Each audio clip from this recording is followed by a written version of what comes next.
Ginger Prime stands with a rallying call. Pixelit faith standing strong through it all. The frame rate may falter, but hearts won't fall. Chrono rewrites what you thought you knew at all. Late to the game, but his wisdom lands clean. Skill checks are off, that's the price of a dream. Gaming kinda brings the chaos and thrill, dropping rare loot with unshakable will. 4-day holds the line, grace under the blade, faith like a fortress that never will fade. Scrag lights the fire with a storm in his breath. $80 flat for unfinished quests. Joy-Con still drifting, my patience long gone. But I'll queue up at midnight, you know I'll play on. Pull up a chair, the battle's begun. Legends are forged in the light of the sun. One life now saves, play it bold, take the lead.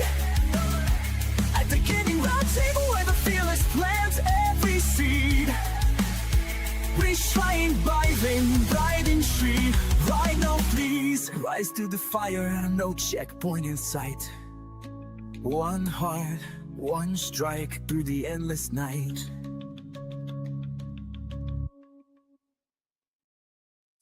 Hello, everyone, and welcome back to the Gaming Roundtable. I'm joined with my friend Chrono here. We took a week off. We had a lot of live events that have popped up. I've shared some of those updates on Twitter, and the good news is my son is doing much better. He had to have surgery yesterday, and all is going really well with that. So thank you guys. I'm glad that we get to just do the show when and how we can, and then we get to go around with it. But let's toss to Chrono, man.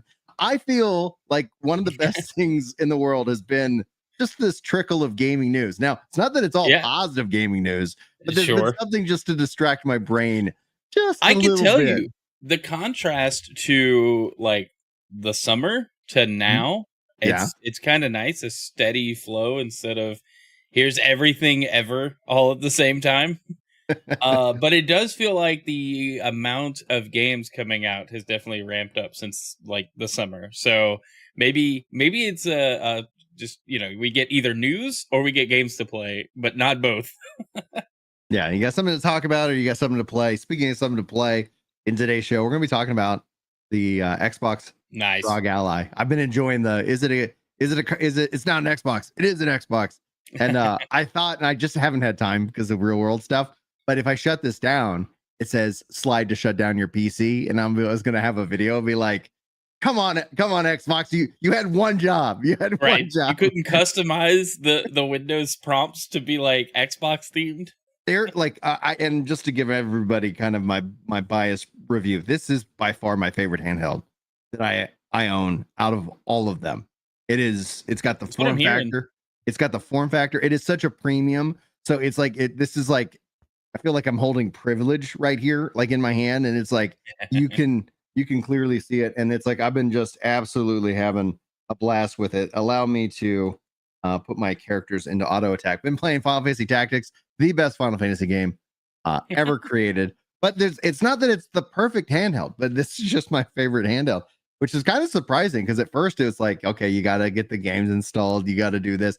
Not all the games will install. Obviously, that's a point for people who don't want to, call this an Xbox. But then we have obviously the news this week. I think let's just jump into, I think what I feel is the biggest story. If you have a bigger story, you can let me know. But I think when essentially they're talking with Sam as Pam Bondi, I don't know. I don't know where the word Sam came from.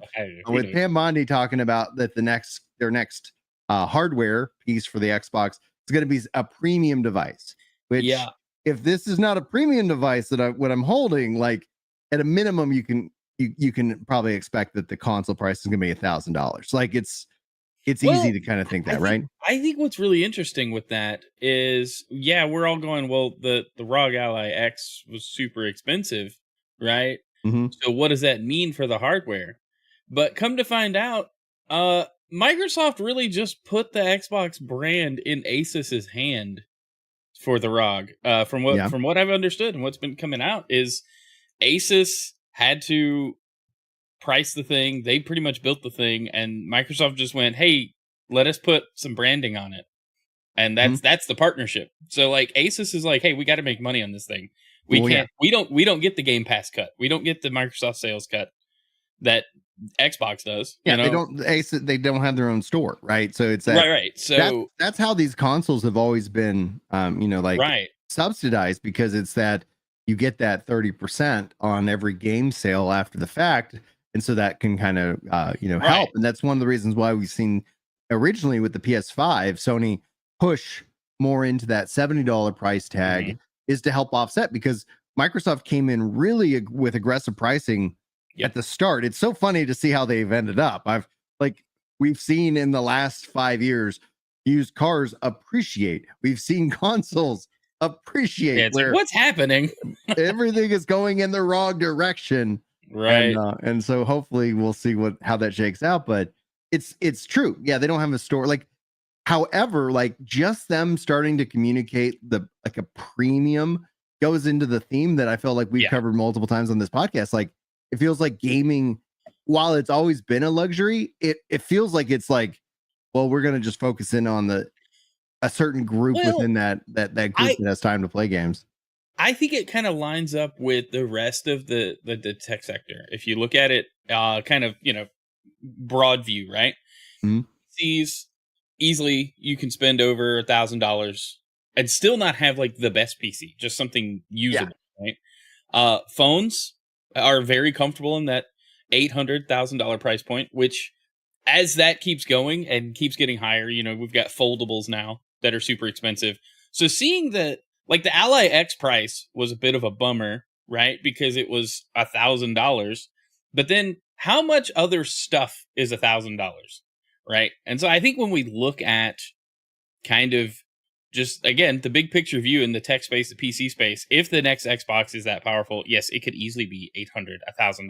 I mean, look at the PS5 Pro; it has gone up in price over time. Well, it gone up. It didn't go up. It launched at $800. The PS5 increase in price, and then they're cutting back the storage size.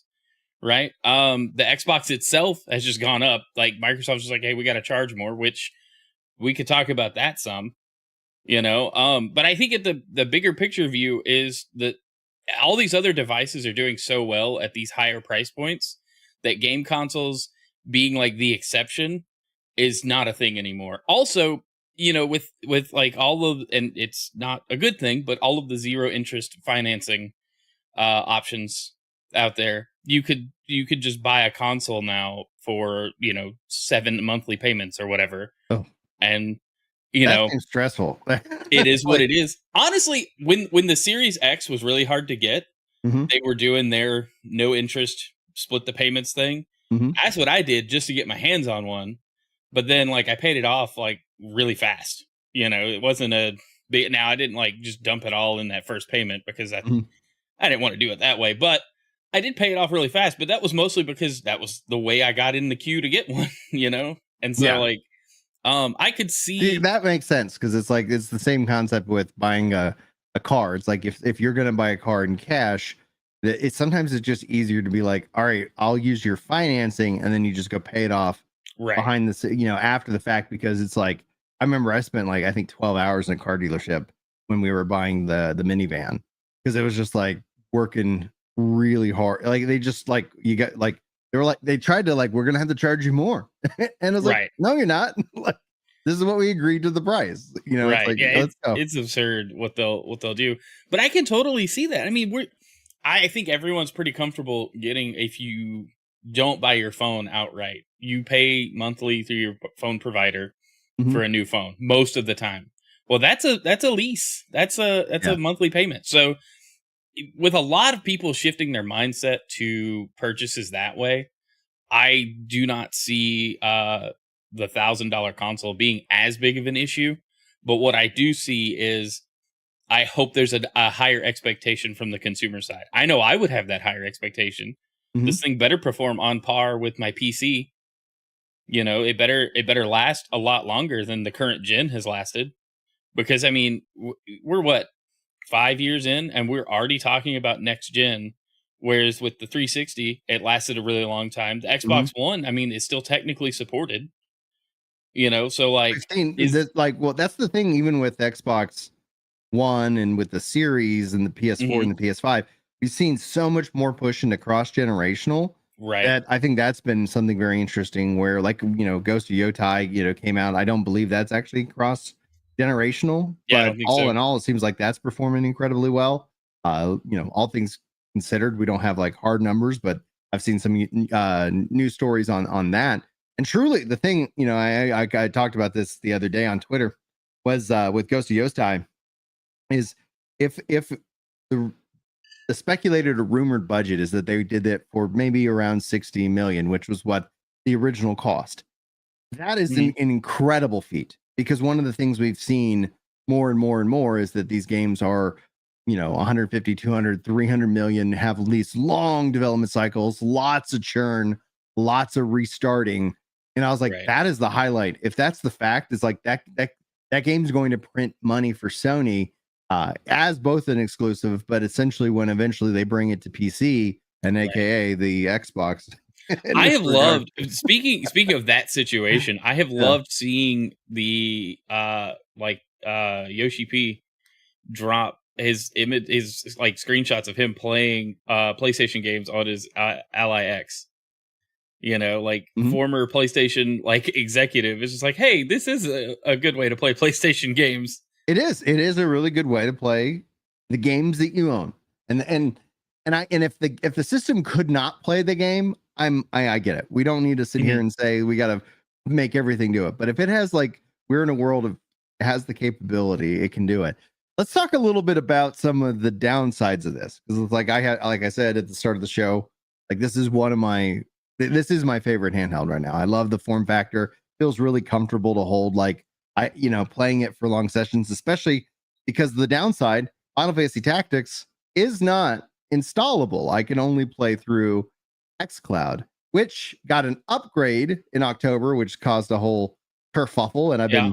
But I'm enjoying it overall. The quality of xCloud has gone up. Is it Not better? Yes, not to the degree of GeForce Now. GeForce Now, I think, Okay. is still by far the premier device. But I've been playing this. I've been playing some No Rest for the Wicked, but that's actually installed through Steam on this. Nice. Still can cloud stream it. I do notice that when running No Rest on this natively, there's still some pop in that I don't experience on GeForce Now, because that's running now on a 5080 Sure. versus whatever the heck is the card on this. But yeah, like, it's the downside is that not everything is playable. And so, while I wasn't going to take this to the hospital, I don't think I could, even if I did, I would have, my mind would have been the spot, like, hey, let's play a video game. But the Yeah. ability that it's like, oh, I can only play certain games outside of, like, my internet architecture, and those options, is kind of like, all right, what's the plan, Xbox? And I, Right. I believe there is a plan like this, and maybe my faith is, whether it's founded or not, is going to be interesting. But I do believe there's a plan, because this is the company that really championed backwards compatibility, who really put a lot of effort into that. And the engineer in me goes, well, just create an emulator, like, Mhm. just, yeah, I it's really not. wish I really wish they would put the 360 emulation on there so like my digital Xbox games could run on there. Yeah. There's no technical reason it can't. I think there's a part of Microsoft that would be concerned about people running the emulator with like custom like rips of games and stuff. Mhm. But I mean, people do crap to Windows that they don't want you to do. So it's like don't get so upset about it. It's not your fault that people like tinker with your software. Yeah. That's just the nature of being a PC person. It is, and it's like, it feels protectionist that they didn't go in that direction. I think when I've been playing around with it and getting some, getting just some, like, feedback as I've used and interact with the device, like, theming seems a little bit difficult. Like, you feel like there's definitely some still, let's just say, Windows jank for lack of a better term, that it's like, okay, I got to go if I want to customize my theme, even just the image that shows up when the device is plugged in, which I have the dock. I've been actually kind of keeping it plugged in back there. And so like as I kind of turn, it's acting like a big clock for me. I'm like, oh, I can see the time. And then but I also see the window, my Windows image slideshow, whatever is the default thing. And I was like, you know how great it would be if I could just slap an Xbox image or some kind of like something on that. And I tried to do that and I didn't have success. Like it was just like going through the Windows personalization. I was able to get some images and stuff, but I'm not using it actually in desktop mode. So it's more that it's the full screened experience, the theming, which I could think could use a lot of improvements. But the thing that this device tells me though is that this is the beta. This is the let's work out all of those issues so that when this next generation Xbox launches, that it is a ready device. Because I think with the thing that a lot of that drives a lot of console players, it's not just the price. And I get what Rooster's saying over on X, saying that the price is what puts them off. Fair, absolutely fair. This is not a must own device. So you got to be somebody who loves video games, wants to play them on handheld, and has an additional $1,000 that they don't have anything that they need to do with it. So it's like that isn't what I would call mass market kind of consumer. In this case, and they've said as much about it when they were announced that the Ally X was more of a niche product. But if you compare it to the other the base Ally, right? It's almost like two different totally different pieces of hardware. It's not like the Series X and the Series S that are the same architecture, just the Series S is pared back a good bit. The base Ally, at least from what I understood from like Jez's review on Windows Central, was that the chipset in the base one is like just the next gen of the original Ally, whereas the Ally X is a totally different chipset, whole new piece of hardware. And I hope that that's just an Asus decision, and that's not what's going to happen with like Microsoft if they do the fractured SKUs for the next Xbox. I really hope that they're more like the Series X and S, just with better names.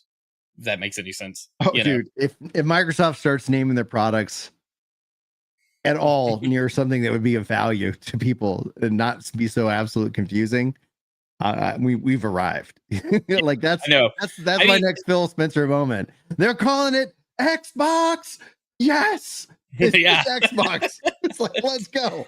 Okay, that's all we need, But I think with the premium, like with Sarah Bond talking about it being like a premium device next gen, I think there's going to be a lot more expectation on the performance. But then like I want to know, because there's like hard rumor and speculation that that's going to be a handheld as well. Like I'm wondering if they're going to do like the Switch route where you get the handheld no matter what. It's just you're probably going to leave it docked if you don't play in handheld mode. Right? Oh man, I honestly like I'm fine if they were one to come out with like a literal hybrid Switch style device. Like it seems to be the way to go. But for sure, like handhelds, they sell way more. Like it's just because you also can sell multiple to a single household, right? You're just like, okay, cool. If you got kids, okay, let's all. It eventually just kind of trickles out like that.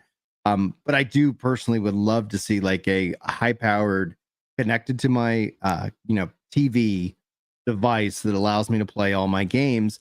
And when I see like console, PC, I would love to switch, but like that's a pipe dream at this point. Nintendo, right? Man, what would have to go wrong for Nintendo for them to be like, okay, we're gonna just put our games on other devices?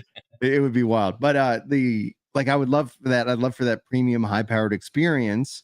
Something to kind of sit there. Because for me, with what I like about Xbox, like over like the Switch, for example, is the syncing of all my game saves and stuff like that. Like it literally, I like that it's just part of the service. It's not a premium. And then the way like Sony and Nintendo's cloud save like implementation is too hands-on.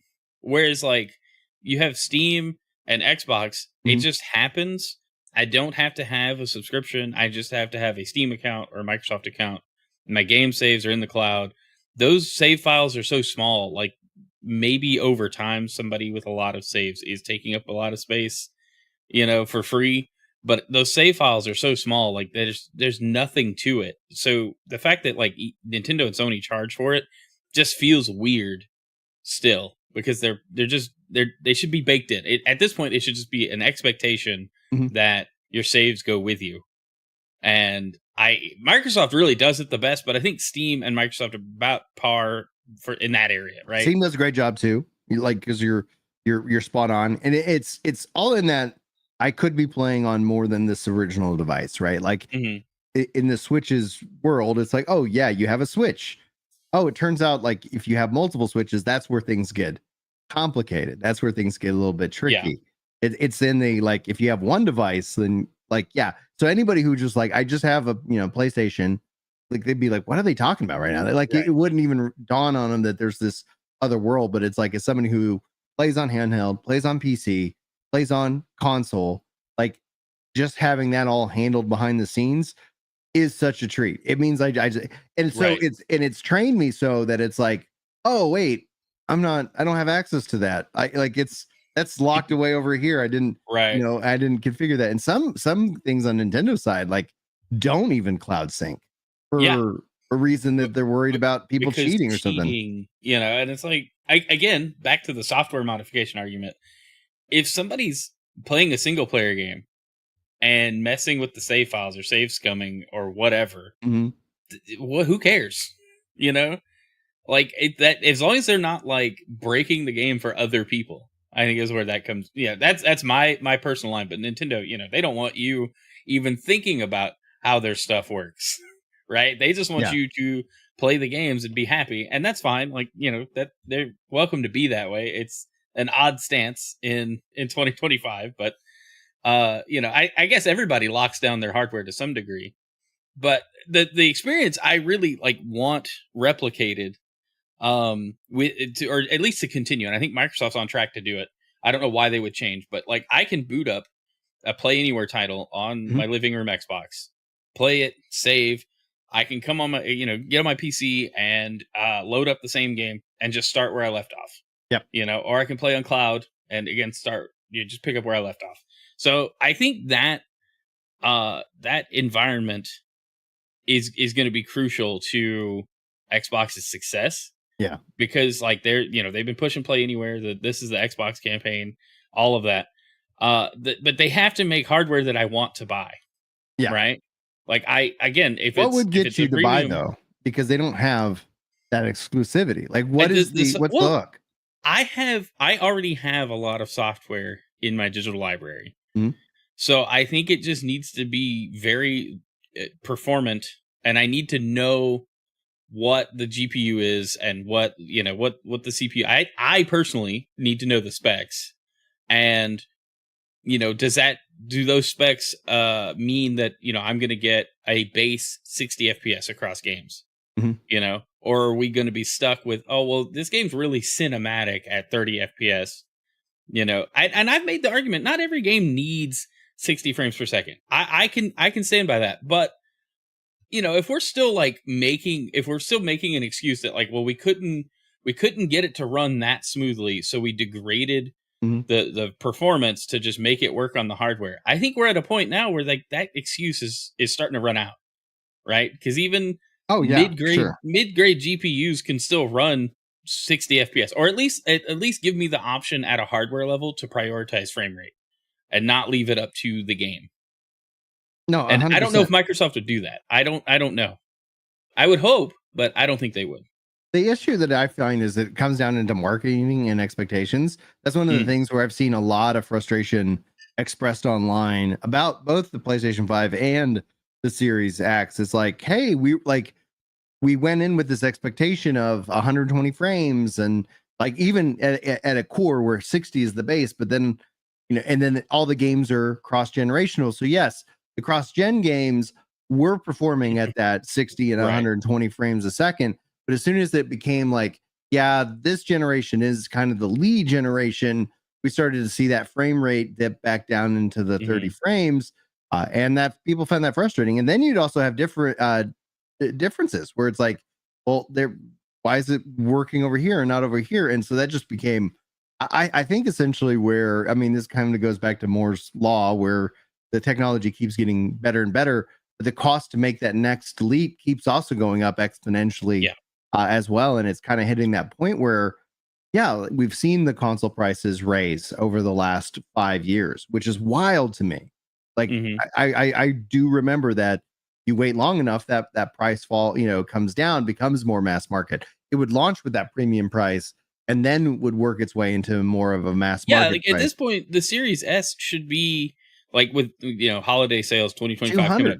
That Series S should be coming up Black Friday, 200 with a couple of games, physical, bundles. like digital codes or something, like, or just preloaded. Like, there should be some insane bundles coming out, and instead, I think we're just gonna get what we had at launch, except you can actually buy it this year, and that's really like the bummer with. I can acknowledge that comes from the current economic situation with trade and all of that, but there's part of me that looks at Microsoft and goes, hey, you can sit there and yell at us about how record profits and things are going great and Game Pass is profitable, but you've also increased the prices while cutting jobs. So, yeah, are you talking out of both sides of your mouth here, or are you just greedy?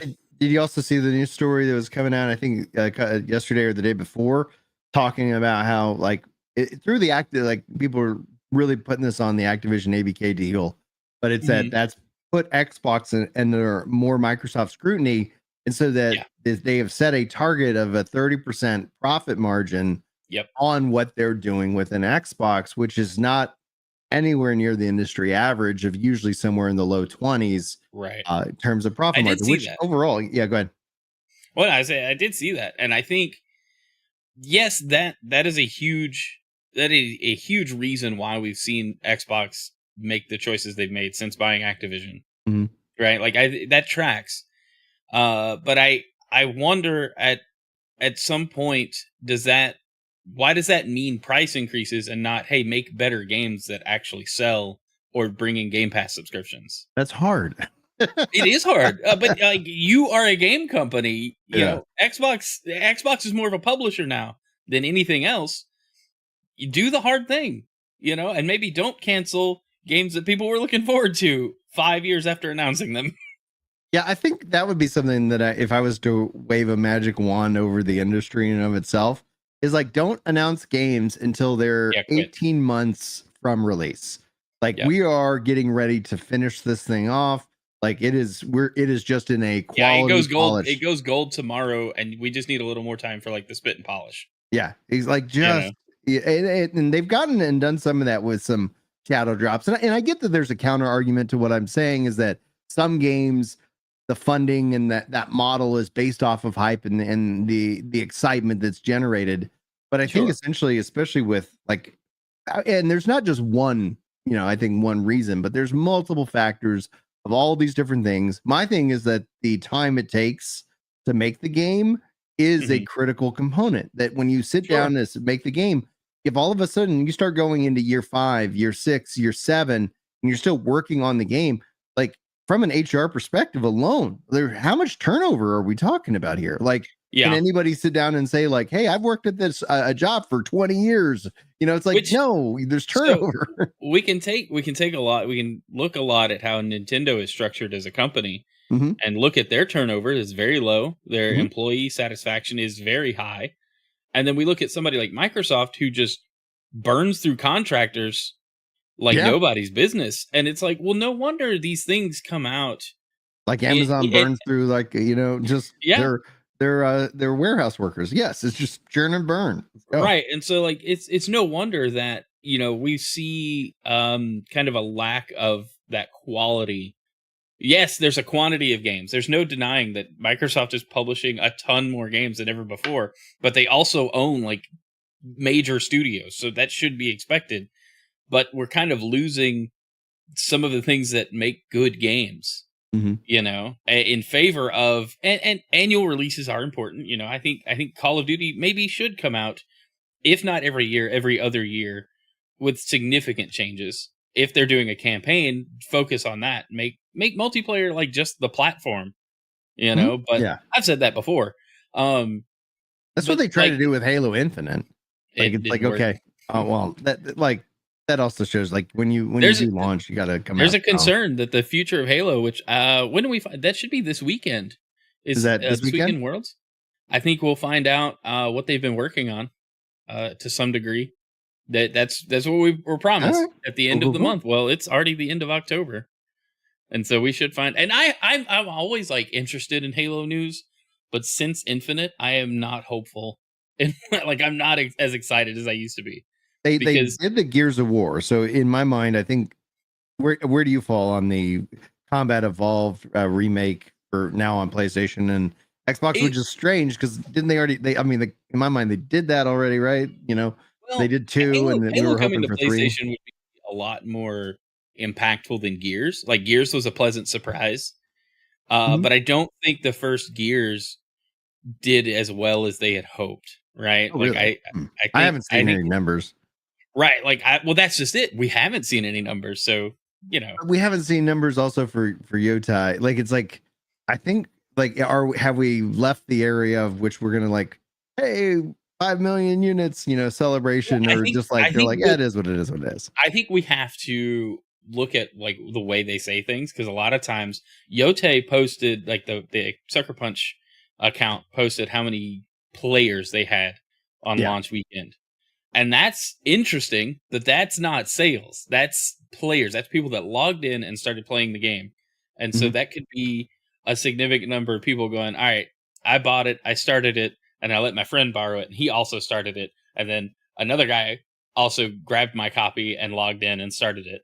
You know, and like the odds of that being three people deep is very slim, but and that's Well, just counting people if that you have logged in. if you're talking about profiles, right? Like, you have the game, and it's like, yeah, you could easily see, like, I started it, my wife started Right. it, etc. But Right. yeah, So like when you see player count, that's like, okay, cool. That's, you know, if it was a multiplayer game, sure, seeing that many players like Battlefield 6 is doing numbers, you know.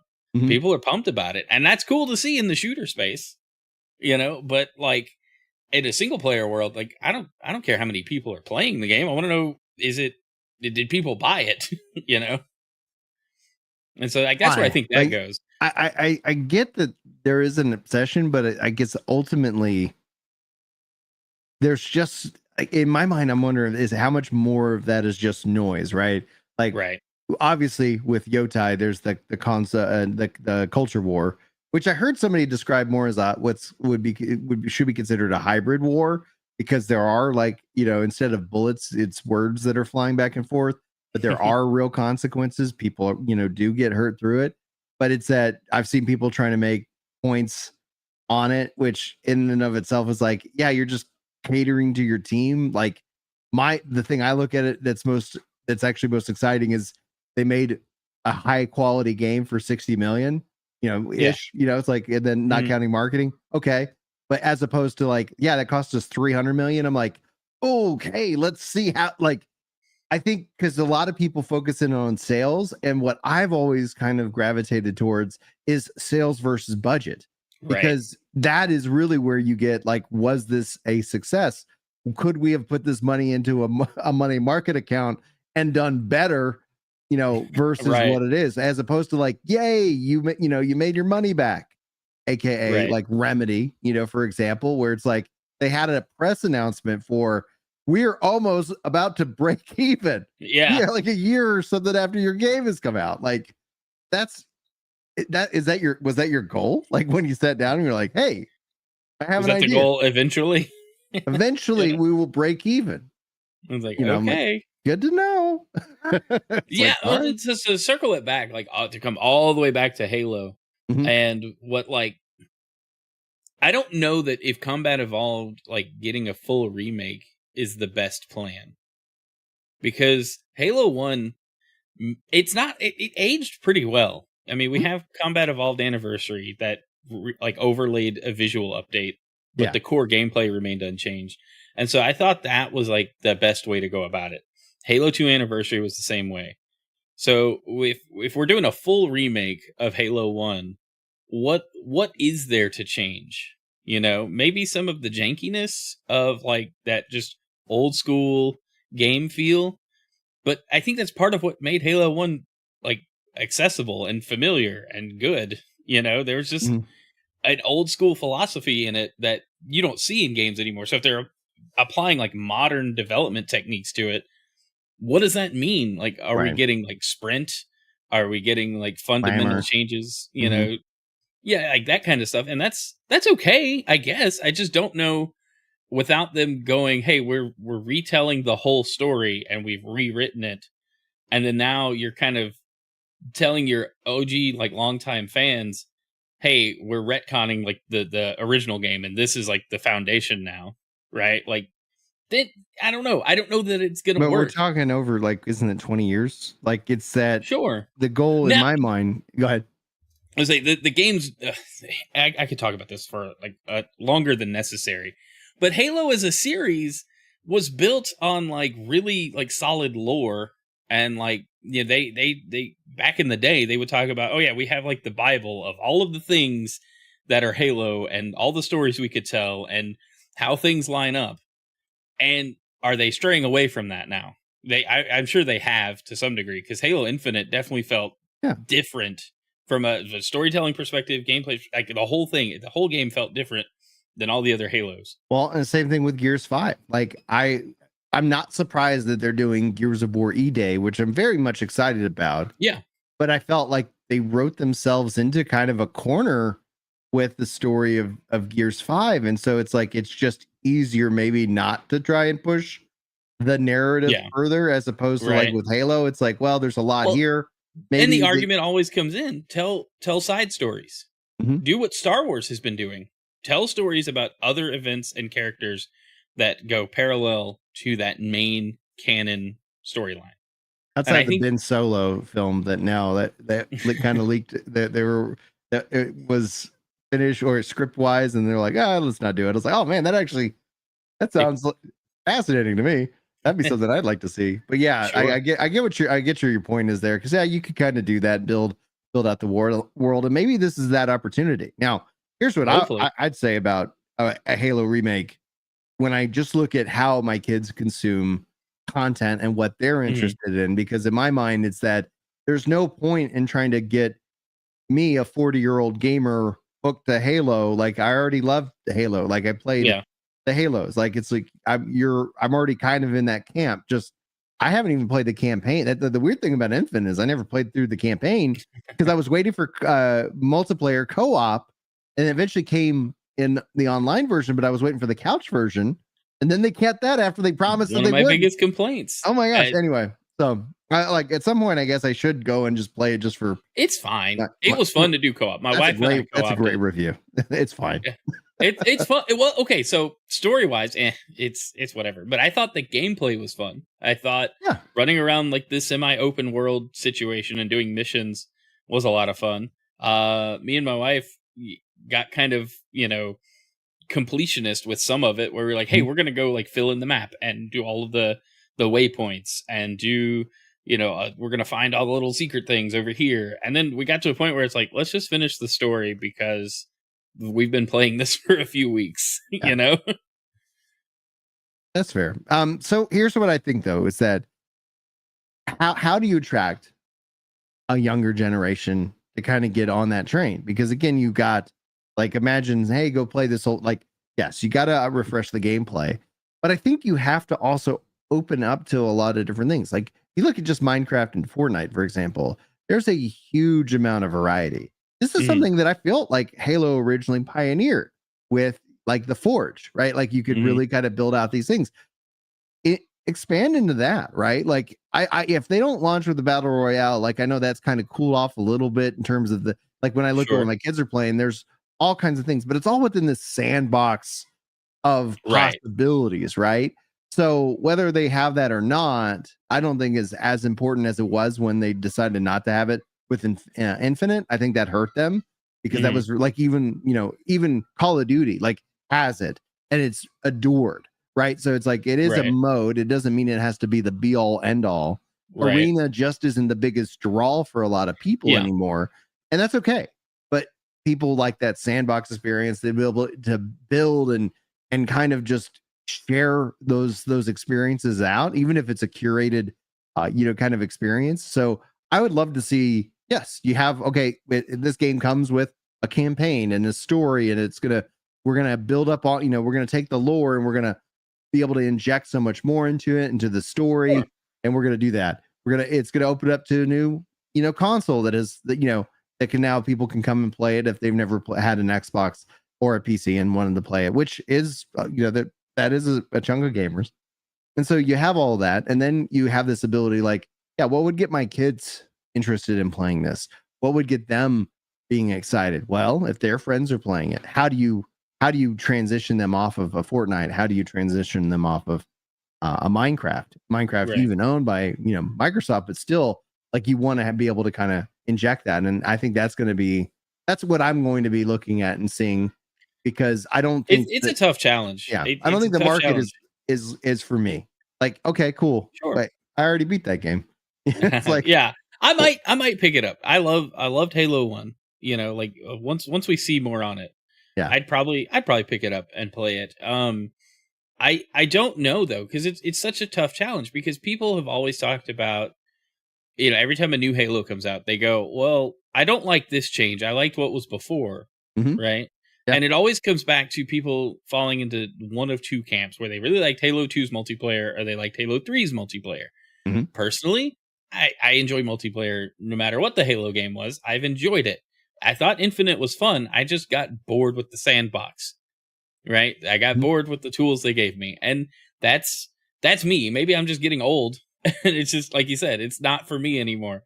But I think they have to do something that keeps that identity that Halo has kept through that original trilogy, Mhm. while still trying new things that still fit. Instead of just trying to shovel in a battle royale, make it work with the Halo world. Give me like POIs on the map, like your regular battle royale. You've got cool places to go, Mhm. but then put weapons there that make sense. Don't just rely on, oh well, Fortnite, it's all random spawns and chests and looting. Yeah. Make it tie into, okay, you can get like a supply drop or something. And we could talk specifics, but they have to keep, they can't just do Fortnite. Everybody keeps trying to do Fortnite, or were, and they've kind of moved on. So I think Halo dropping a battle royale might be a little too late to the game, but it would still be fun. People still want it. I see that comment on a lot of social media posts about Halo. If they would just do a battle royale, I'd come back to it. I don't know if that's what it needs, but if it's done right and fits well, and that's with anything they do, as long as it fits with what people expect Halo to be, but still can attract new players, they'll be fine. I guess it's oversimplified, right? That's a hard thing Mhm. to do. That's a hard Yeah. thing to do for any established IP. What would be interesting to me, and let me just we'll brainstorm here. We'll just we'll Wish list it, speculate. right? We'll wish list, right? Because I really enjoyed Helldivers 2. I know some people talked about it being repetitive. It's fun. It is, but it's like there's also this essentially online meta game that is happening, and it's Yep. like, imagine if that essentially you have the Halo, you have the campaign, but imagine if there's also this bigger multiplayer aspect that's going on behind the scenes of the war They with the tried it. Covenant, and and they teamed up with Helldivers, but it's like, yeah, one of two things I would like to see. I'd love to see because I think the Halo universe could really work well. They really with, they really tried this with Infinite. If you go back to those first few seasons of Infinite's multiplayer, yeah, we had cinematics, we had lore, we had things happening in the multiplayer side that when the player base didn't show up to engage in, and I guess it ties into just multiplayer team deathmatch style games didn't really tie into that overall story they were trying to tell through the multiplayer. Mhm. But when people didn't show up for that, they went, okay, we're shifting away from the big cinematic seasons, and now we're just going to do these shorter seasons that have a lot of loot in them, and we're reworking our whole battle pass. And then they even reworked that even further, Mhm. right? And so they pared it down and down because people weren't showing up to play it. But again, Yeah. they didn't tie it into the world, I don't think, well enough. I Right. was super into it. The cinematics are cool. It was new story. It was stuff we Right. hadn't seen before. But then you look at, like, again, back to my point with Helldivers 2. I feel like I get that. And there's the sense where even I'm playing something, and it could be, and it could always, and this is what I haven't even thought about with Halo Infinite. It's that multiplayer or this kind of thing could be me versus you, PvP. But they could also have a PvE element that it's like, I don't really feel like playing against, like, other people to progress. Let me go on these runs, these missions, and do these things, and they have some kind of impact. That's what I think Helldiver does in spades, where it's like, okay, and then there's these major orders and these things, and it's like the Halo universe in my mind plays itself so well into the hands of that being a real, real thing that you could be excited about. We are having this war with the Covenant. There are these planets and these systems that we want to go and defend. You imagine this. You take it to the next level. Cool. You take it to the next level. You, as a player of this hypothetical non-existent game, who knows? Maybe we'll see. This would be a legendary clip if there was like, and this is what we're doing. It's like, remember in Halo 2, you could create yourself as an arbiter. Like, it's like, oh, imagine if, like, hey, I'm gonna be on the Covenant side, and the Covenant's working against the USC SD, or can't even, anyway, the humans, and so it's like you're having this kind of fight for control of the universe through that, as this extra kind of thing that's going on behind the scenes. In my mind, I like asynchronous multiplayer. I talked about this in terms of MMOs many times. I like Final Fantasy 11 because what it does is that as you're doing stuff in an area, you're getting points for your team. It's not a lot of points, but they add up. And then every week it's like, oh, hey, turns out your team did the most in this area. Like y'all control it. And there's benefits to that are now at your disposal. It's not game breaking. It doesn't mean that like nobody else can ever play. It's just like, these are little things. And I think that they could expand on that. Like if they ever did a remake for that as well, like let people like fly banners of the companies or the guilds that did the most effort to kind of promote them. And like there's so many little things that you can end up doing that could all tie into like the cosmetics and things like that. So it's like from a monetization perspective, I think it also leads itself to that. But that asynchronous multiplayer, so that as people do the story, or as they go and do just PvP, as they do the thing that they want to do, they're all contributing to this kind of bigger meta aspect that it's like gets you invested, gets you involved. You're like, oh my gosh, I can't believe I contributed, to 100 kills out of this like insane goal that, like we were able to accomplish over the course of a month or something like that. I think that'd be neat. An ODST kind of fits perfectly in with that, because it's like, okay, you're not Spartans, but it's like you have this ODST. Well, see, they kind of address that with the Infinite multiplayer, in that they have the Spartan 4s, which I guess they could call them the Spartan 5s now. But basically, any soldier in the military could go test and get augmented and become Master Chief, essentially. Now, there are differences there you could get into, but that would be, the ODSTs would just be the Spartans at this point. Everybody's a Spartan. And so the multiplayer starts to make sense. Everybody signed up for Spartan camp and got armor and looks cool. Like that's essentially what it is. To Robert's comment about they could just end the Halo story. If the next game flops, this is the second time they've renamed the studio. We had Bungie, and they got to get that 30%. Right, Bungie left, and then we got 343 Industries, which everything associated with their name has huge negative connotations on it. And then now we have Halo Studios, and if Halo Studios can't deliver, I mean, the writing could be on the wall.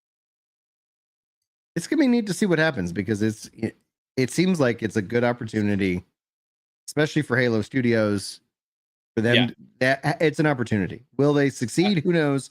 I think what you alluded to earlier in the pod today, talking about like Microsoft's burn and churn of contractors. It's like, get people who are invested, who want, like, it turns out when people enjoy what they're doing, they do a really good job at it. Oh, shocker. And then it's like, oh, you're a contractor, this contract ends in 18 months. Like, okay, well, I guess I'll do my job, but then I'll constantly got to be looking for my next gig, Right. Like, And it's oh, like this contract end date's coming up. So if I pour everything I've got into this project, it really doesn't even matter because I won't be I'm working here in I six won't be months. here, and then I got to go find a job, and yeah, it's like I can't, and that is Microsoft, policy apparently. So, they're their own worst enemy at times. So Yeah, we'll it's see really what frustrating. happens. We'll see what happens. For me, you like, I installed Final Fantasy 11 on this. I haven't had a chance to sit down and play it. I've been literally, if I have a game that I want to play, it's tactics, and so it's like I'm sitting down grinding on that and having a good time. But I'm like, man, that's the thing with the next Xbox. It's like, yeah, physically, like, let me have the games. Yep. I don't like that the console, like the PC experience is my premium experience. Like I'd Hmm. like it to sit down, and I think if they're able to use this device to sit down, work out all the different issues, really streamline it, make it like, yep. And then if you want to go and tinker, if you want to go and take it to the next level, you Hmm. can. But I think essentially one of the concerns of what drives people to consoles is the price. And so, question to you is that they're talking about it as a premium device. In my mind, I've seen myself speculate at least over 1,000. People say maybe 1,500. I do wonder I, if that ends up, if they're doing that now and letting that narrative go wild, so that if they do come in at 700, people are like, yeah, to be like, oh ooh, man, yeah. woo, dodged it. Like, We're not as oh, evil as we seven. appear. Well, and it's like you look at it and you're like, oh, originally this all kind of kicked off with Switch 2, like 450. Holy crap, and then, like, or 500 if you want it with the game. Like, okay. And then all of a sudden it's like, well, yeah, everything else went up. So that it's like, okay, all of a sudden from a baseline perspective, you're not out there outside of the Steam Deck, which I'm behind saying this if it pile of launches, clothes. if any of the next generation, right, Yeah. PS6, next Xbox, whatever we're getting, right, if any of it launches at the base price of the PS5 Pro, I would not be surprised. But if it is a lot higher, I also would not be surprised, if that makes any sense. Yeah. Because I think that premium moniker, going back to what I was talking about with just how we're buying $1,200 phones, a $1,200 console doesn't seem that far off. Now, Mhm. 1,500, that would be a lot depending on performance. Because I mean, if it's got, a 5090 in it or the Yeah. equivalent, hey, maybe that price is justified. But Yeah. if we're That looking is at the cost of a 5090, I think. I would It's say like, if we're looking at a 5060, TI's performance, mhm, that's the middle, that's the low of the mid range. mhm. You know, if it's there, you really shouldn't be charging more than 800. If it were just a base PC, right? Yeah. So like, I'm really wondering what the goal is. I guess if Microsoft can free themselves from subsidizing with game sales and realize, hey, we just have to make money on our hardware, which is kind of sounding like if they're making it in house, they're going to have to because Mhm. game sales ain't it. It's all subscriptions now. They'll still have some, and they'll have the subscriptions, but they don't get a cut from Steam. They don't get a cut from the other game stores. And I think that's Yeah, actually, like, the fact that they're moving in that direction works real well for me, because then it's like, yeah, let's get some competition in that regards. Like, but then it becomes they're not trying to get the highest return on the hardware so they can make the expensive hardware mhm, because the point is, the ethos that Xbox is trying to project is play all your games. We want as many people playing video games as humanly possible, but if you buy our premium hardware, it's the best experience. Yes, it's a little more expensive, and that frees them from having to come in at like a budget friendly price, if mhm, that makes any sense. They can go, yeah, no, like this is the best, and we're not getting any like kickback from this. We have to make the money, and so it's right. just, We're not a that's where, charity. yeah, like, well, consoles being Yeah. sold at a loss, it's looking like that's not relevant anymore, right? Like Well, it doesn't play into the, Nintendo started that, like, kicked yeah, that off first, where it's like, yeah, we're not going to sell this for a loss, because they lost a lot of, like, third party support, yep. and so then a lot of that recurring revenue they still have it, but it was like, That we're not that's basing an our interesting model off of it. And topic so, in and of itself is how oh yeah, Nintendo lost like all the third party support and then now has regained it due to popularity more than anything else. But with the Switch 2 itself, I seeing all of the third parties kind of come back to the Switch 2, whereas the Switch 1 they wouldn't publish on just yet. And the Switch 1 did, gangbusters, but you got like Ubisoft going, "Hey, we'll put our latest and greatest on there." And I EA do and wonder if that the also others. kind of highlights that it's getting cheaper to do ports. Yeah, Because the hardware is getting, it isn't. like that cost of entry to like high performance is getting lower, even if it doesn't feel like it from the consumer side. Yeah.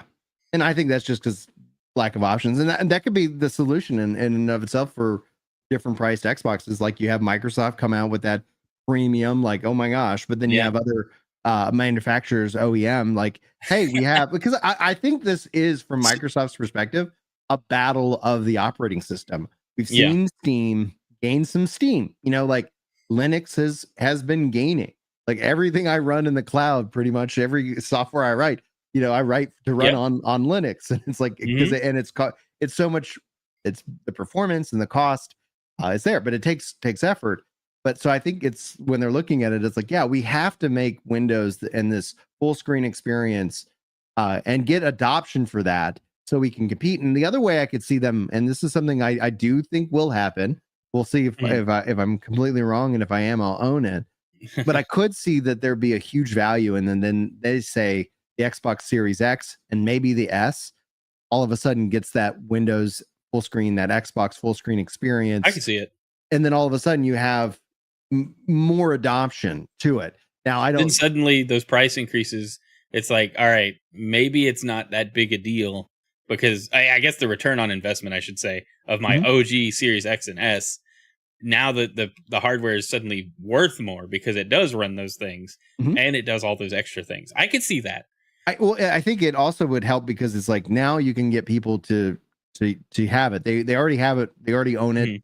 But then it's like, oh, do I need to upgrade? Maybe not right now. Like, yeah, you want to spend the money, and that's where, like, when I come down to it, it's like, I don't appreciate, and that's why I've long been anti-exclusive. I get the arguments. We don't need to do the dance of what exclusives do give, because it's not all negative. It's not all positive, but it's that my view is that the exclusive is an artificial motivator to purchase something that I might not otherwise need to purchase.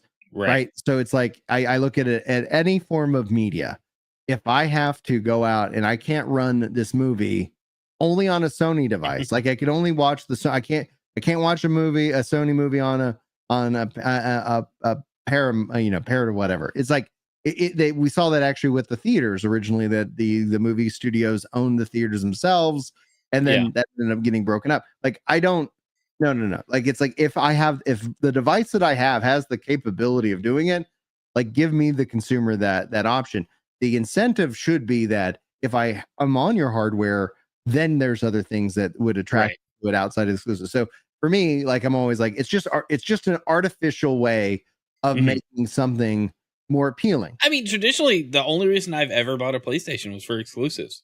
Like, I wanted to play, even as far back as the PS1, I wanted to play Final Fantasy 9.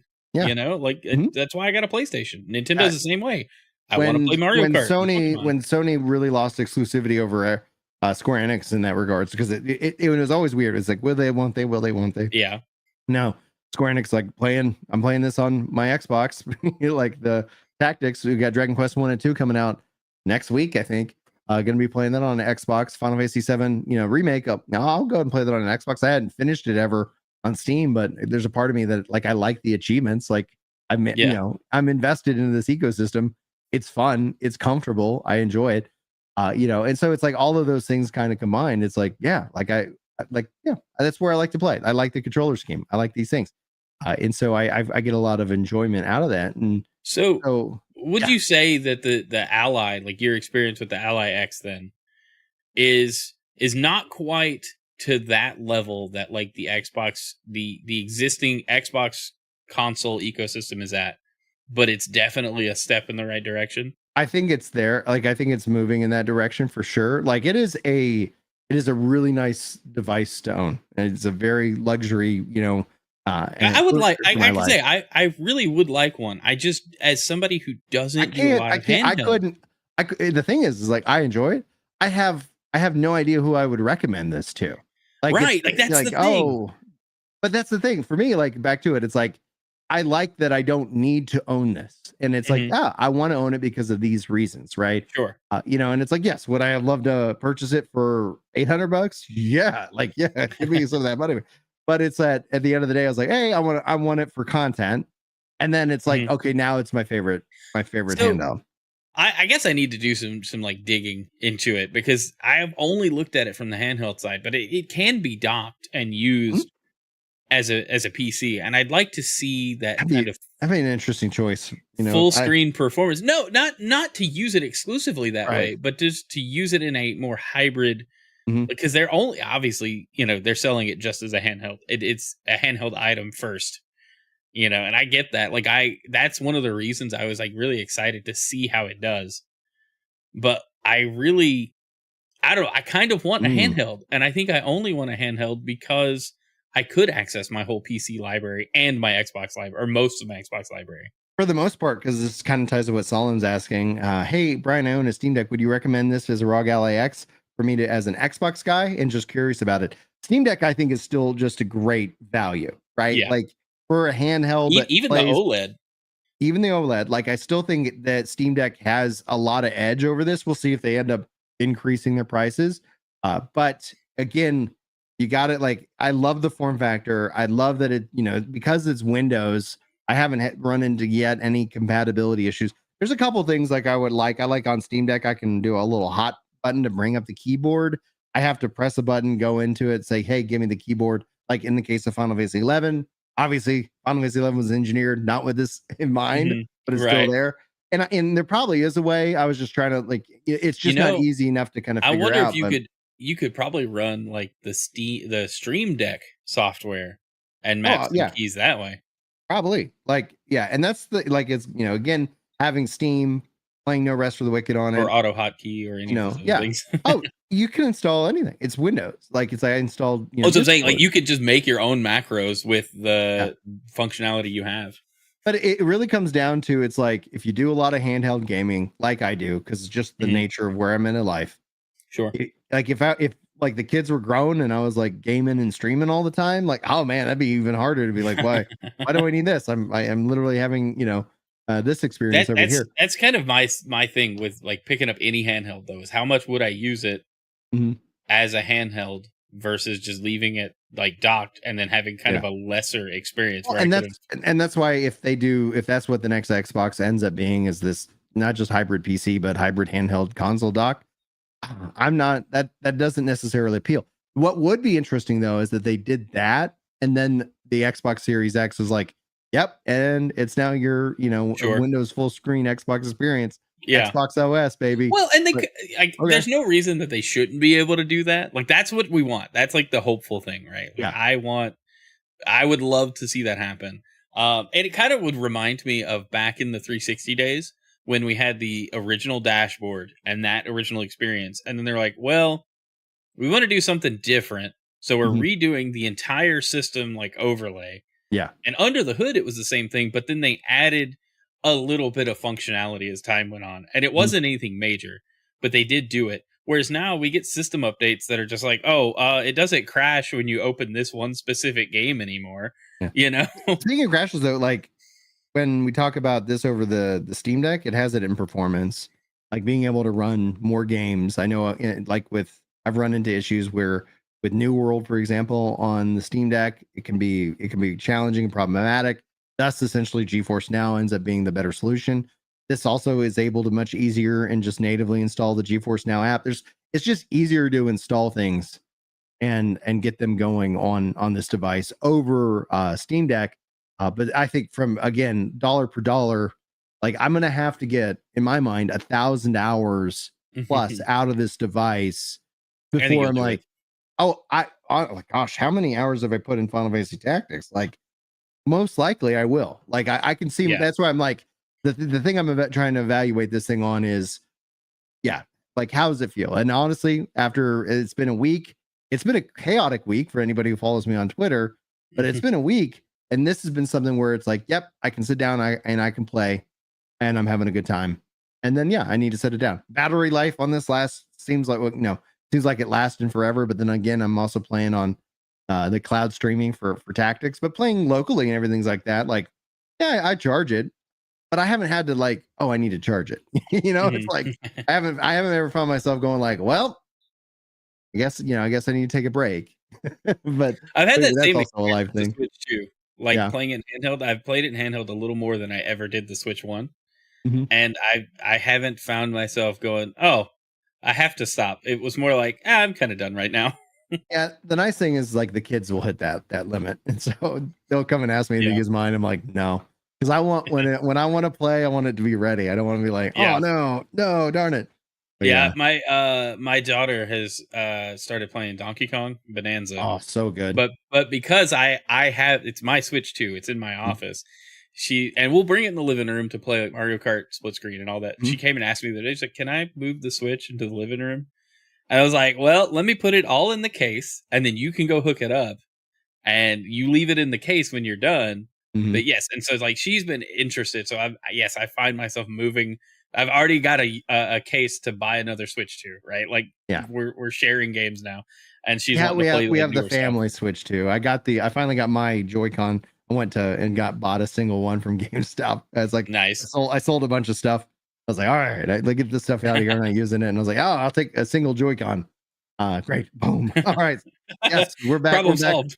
Well, again, yeah, absolutely annoying, but solved for sure. But yeah, we got the family Switch and we have mine. And it's like, then the nice thing is like, oh, I can just dock mine onto the TV. Yep. My capture card isn't working here, so I haven't even like had the ability to like stream it. Like I streamed, the Breath of the Wild for a little bit, like back during the summer when I was like we were doing the helm renovation. I was like, it worked then. I don't know what's happened since then. I've troubleshooted it multiple times, still can't get it to work. So Rip. it just sits here as a charging dock than anything else. I should just like give up and move it into the Julie and Mai's bedroom. So I can just like play it on the TV. But the Xbox is on there, and it's such an old TV that you really can't change the channel on it.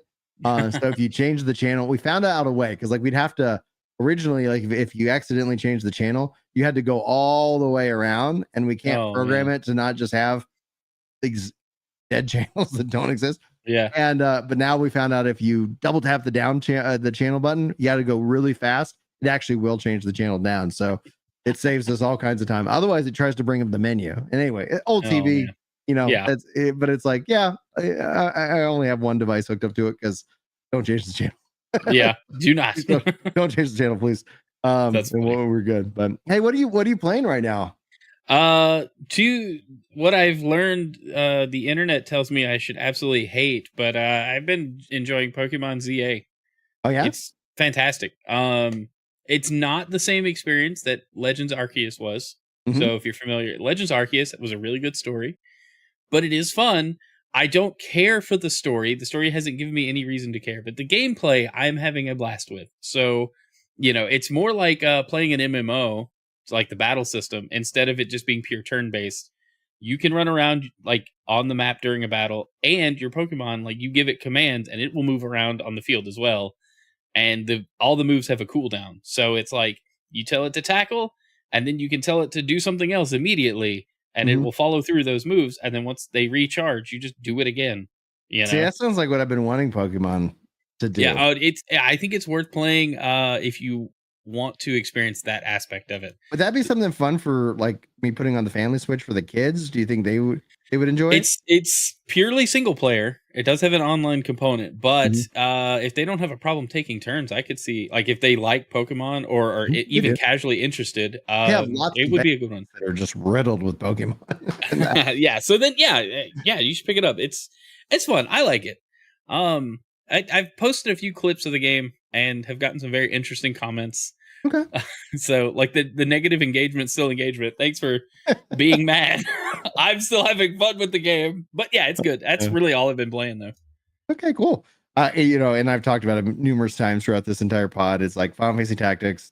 Like if I have a second to play, the thing I like about both the cloud version, having on console, et cetera, like and having the handheld, is how quick it is for me to actually get into it. Yeah, it's awesome.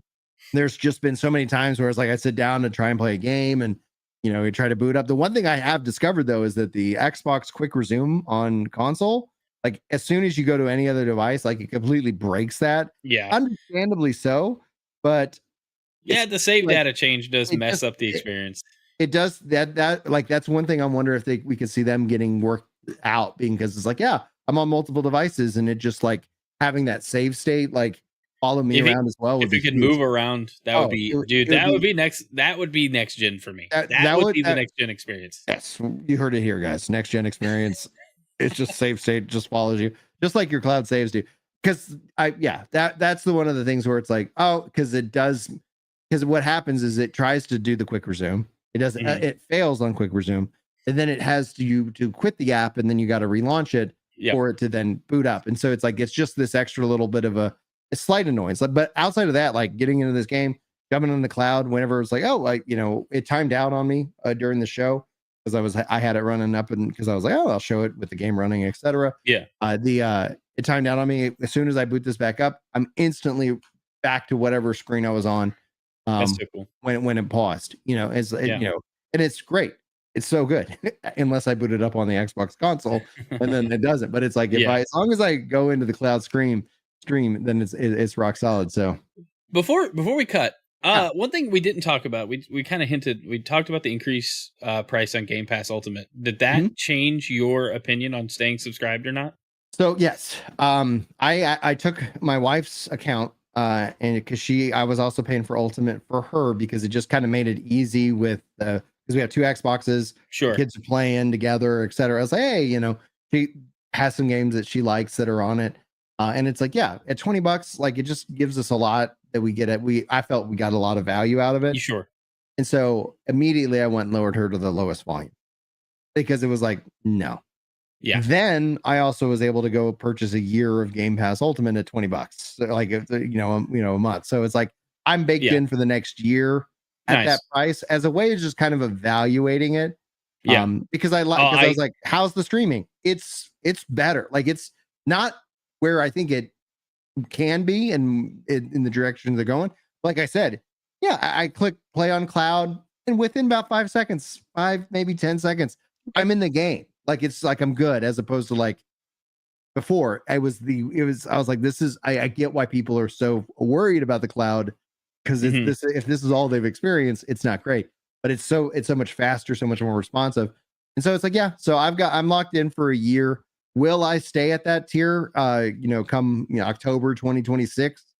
I'll let you guys know. At this moment, I don't see the value. I don't see $30. Like if they come and say, hey, World of Warcraft sub, or you get it because the Fortnite stuff, like we talked about in the previous pod, that doesn't appeal to me. But if they're like, hey, we're going to let you pick ESO, Final Fantasy 14, whatever, like that, then I'm like, that actually would then sound way more appealing. And I get that Fortnite's way more popular than the niche games that I enjoy. Let me pick something. Let me play what I want to play. PAX Day has a subscription, and it's in Game Pass. Like, oh, imagine if you let me just say, hey, like with this additional thing, give me some perks and PAX Day regarding my house, like that. Yes. So that's what I'm evaluating it. And if they can't deliver that within the year, I don't know what tier I'd go to. Like, I think obviously the premium, the mid tier seems like the most sense at the $15. But no, I don't right now. Anything more than $20 just seems like, why? Yeah, and that's what I did. I turned off auto renew completely. Okay, good. And so like I want to it's kind of a bummer. I have had Xbox Live, all of that for I don't know, since the OG Xbox, and I've played online. Like I got value out of it, but I turned that off. Like I don't find myself using Game Pass as much as I did did a few years ago even. Yeah. So the kids aren't using it as much, because essentially they've really gravitated towards Minecraft and Fortnite. Yep. And it's like, and then outside of like a handful of games that it's like the Donkey Kong game, or like if there's a game that we're really interested in, we could just purchase it, instead of renting. Yeah, my $30 a month can go towards buying games again. Well, especially because when you realize it's $360 a year, it's like, how much am I actually spending, on these games? Especially because like I just kind of alluded to, what games am I playing? Final Fantasy 11. Yep. Final Fantasy, Tactics, Dragon Quest 1 and 2, and then once I beat those, I'll go on to play 3. Like I'm just playing games that I played when I was a kid. You know, it's right. like, Yeah, all right. that's the trend though. We're playing older games and we're not doing new games. Like, oh, Brian, you know, like the Gears didn't come out. Like, I'm playing, you know, I dabble into some Helldivers, like cool. But that's the thing. It's like, yeah, I do think that we're looking at a very different industry than what we saw when we were kids. I think nowadays we're seeing more and more push into the high end price points, because that's where people, you know, that's where they find people are buying it right now. And then, yeah, for people who are unable to afford it, this is where I think cloud and stuff like that actually comes in to cover the gap. That's where I think if Xbox does and brings the Xbox full screen, you know, Xbox OS to the current generation, now that's something where it's like, let people play with what if they can, let them.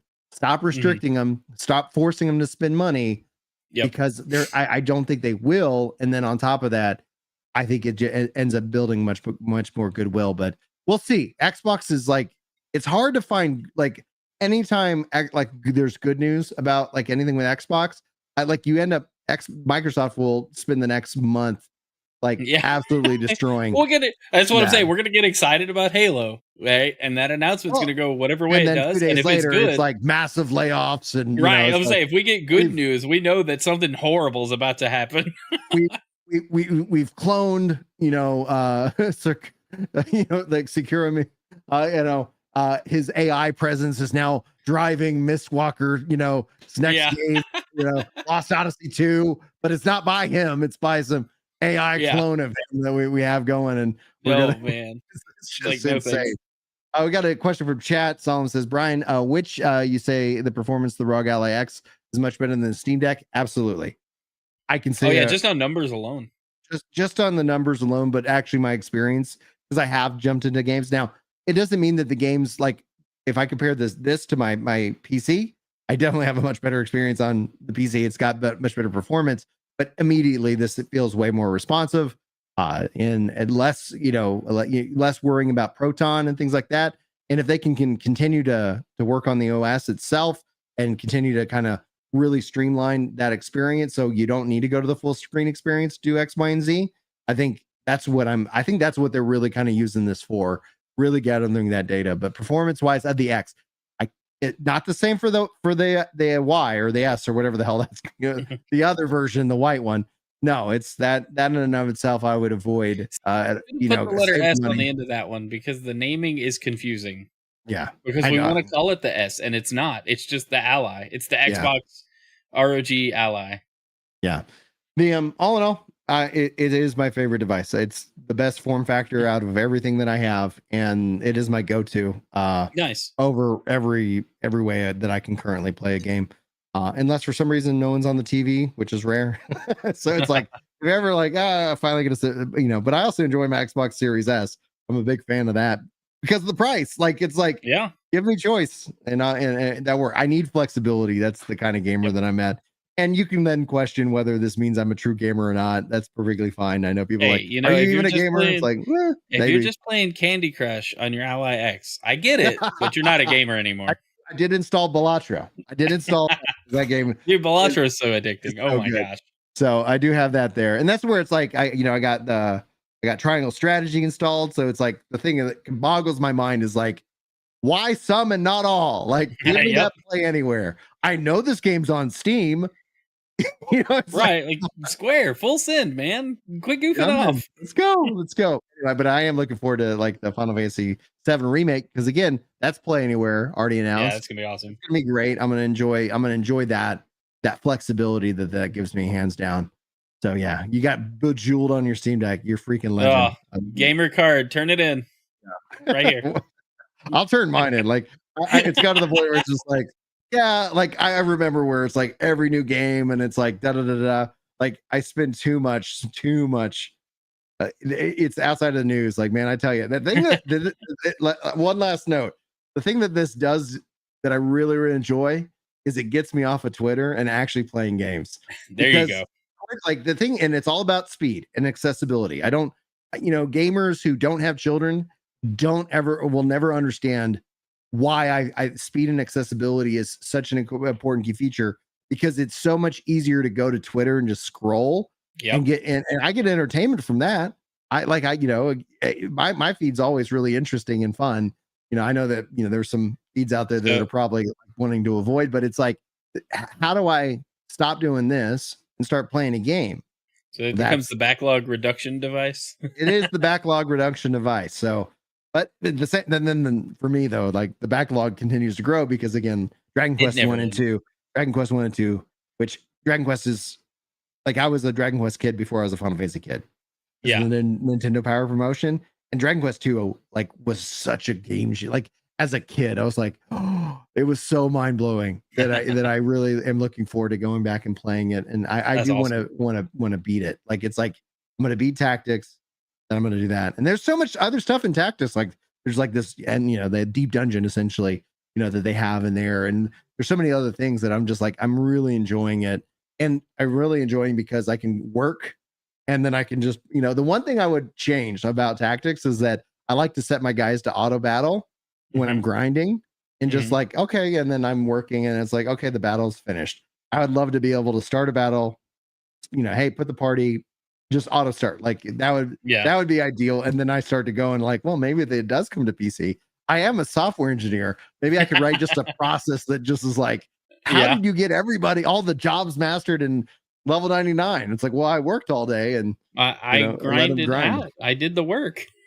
did the work.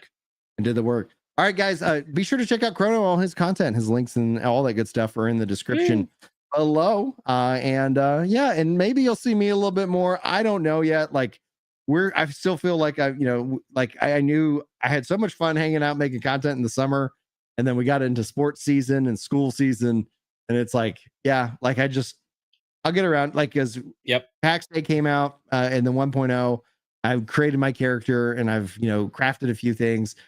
New Worlds expansion came out. I have not even touched it.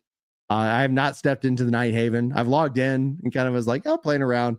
I haven't even gotten to do that yet. The Blue Protocol's out. Actually, Blue Protocol runs great on this, baby. Oh, nice. It does. It runs really good. I have it downloaded. I haven't started it at all. Yeah. So it's like, I've kind of dabbled in that a little bit. And so there's just so much going on. And I was like, oh man.